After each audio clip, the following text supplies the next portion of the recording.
Okay, this is still June 20th. It's part two, and we're fixing to start Jonah. And Jonah's ministry to Nineveh took place during the reign of Jeroboam II. And it tells us to see 2 Kings 14:25. So, this happens about 760 BC. The Lord gave this message to Jonah, son of Amittai. Get up and go to the great city of Nineveh, announce my judgment against it, because I have seen how wicked its people are. But Jonah got up and went in the opposite direction to get away from the Lord.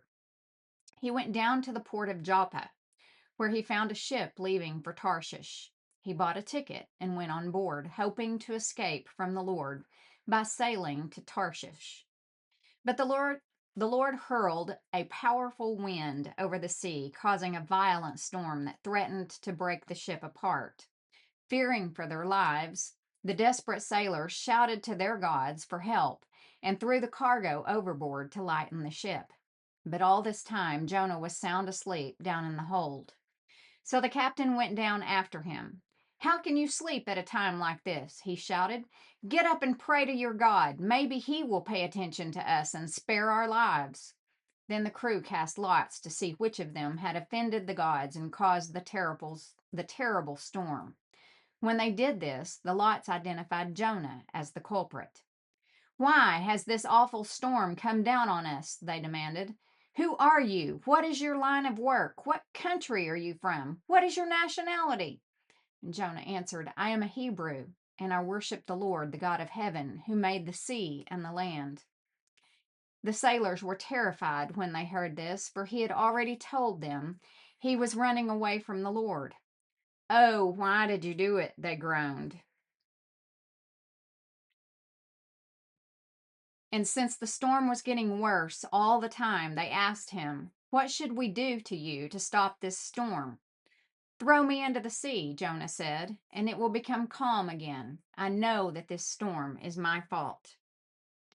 Instead, the sailors rowed even harder to get the ship to land, but the stormy sea was too violent for them.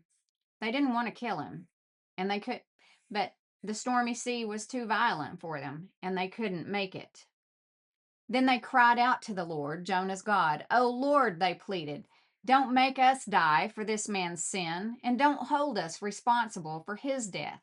Oh Lord, you have sent this storm upon him for your own good reasons. Then the sailors picked Jonah up and threw him into the raging sea, and the storm stopped at once. The sailors were awestruck by the Lord's great power, and they offered him a sacrifice and vowed to serve him. So even these sailors who were unintended, they come to know God through this whole thing.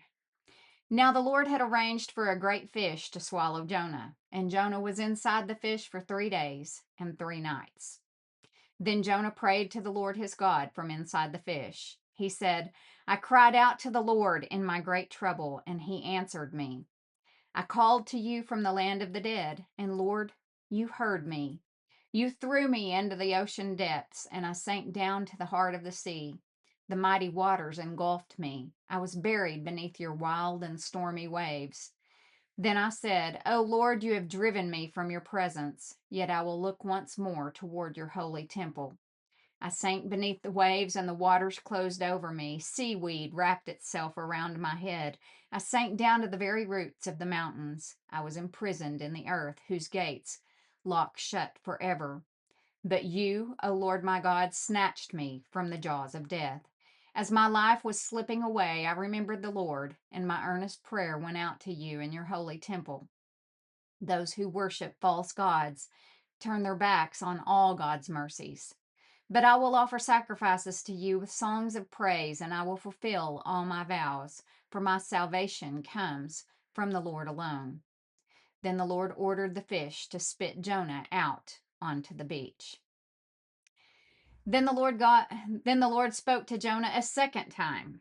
Get up and go to the great city of Nineveh and deliver the message that I have given you. This time Jonah obeyed the Lord's command and went to Nineveh, a city so large that it took 3 days to see it all. It took 3 days to get from one end of Nineveh to the other end of Nineveh. On the day Jonah entered the city, he shouted to the crowds, 40 days from now, Nineveh will be destroyed. The people of Nineveh believed God's message, and from the greatest to the least, they declared a fast and put on burlap to show their sorrow. When the king of Nineveh heard what Jonah was saying, he stepped down from his throne and took off his royal robes. He dressed himself in burlap and sat on a heap of ashes. Then the king and his nobles sent this decree throughout the city. No one, not even the animals from your herds and flocks, may eat or drink anything at all. People and animals alike must wear garments of mourning, and everyone must pray earnestly to God. They must turn from their evil ways and stop all their violence. Who can tell? Perhaps even yet God will change his mind and hold back his fierce anger from destroying us.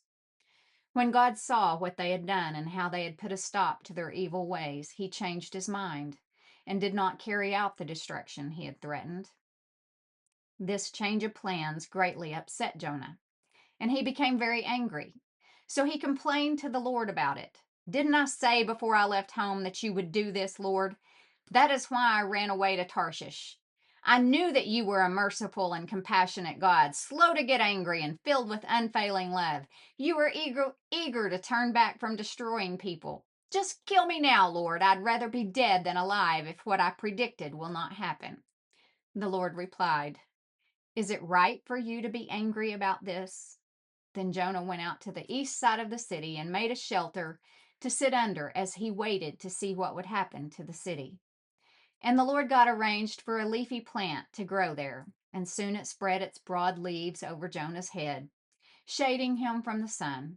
This eased his discomfort, and Jonah was very grateful for the plant. But God also arranged for a worm. The next morning at dawn, the worm ate through the stem of the plant so that it withered away. And as the sun grew hot, God arranged for a scorching east wind to blow on Jonah. The sun beat down on his head until he grew faint and wished to die. Death is certainly better than living like this, he exclaimed. Then God said to Jonah, Is it right for you to be angry because the plant died? Yes, Jonah retorted, even angry enough to die. Then the Lord said, You feel sorry about the plant, though you did nothing to put it there. It came quickly and died quickly. But Nineveh has more than 120,000 people living in spiritual darkness, not to mention all the animals. Shouldn't I feel sorry for such a great city? And that concludes the story of Jonah. And what an awesome story.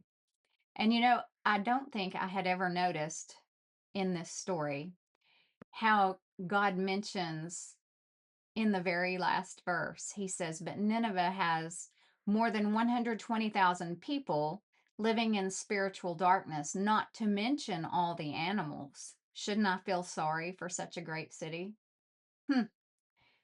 Just, I like to think that all of my pets that have passed on will be waiting for me in heaven, right? Besides all the people that have passed on that we know. And so, it says in the Bible that heaven is more wonderful than we can even imagine. And wow, more wonderful than we can even imagine.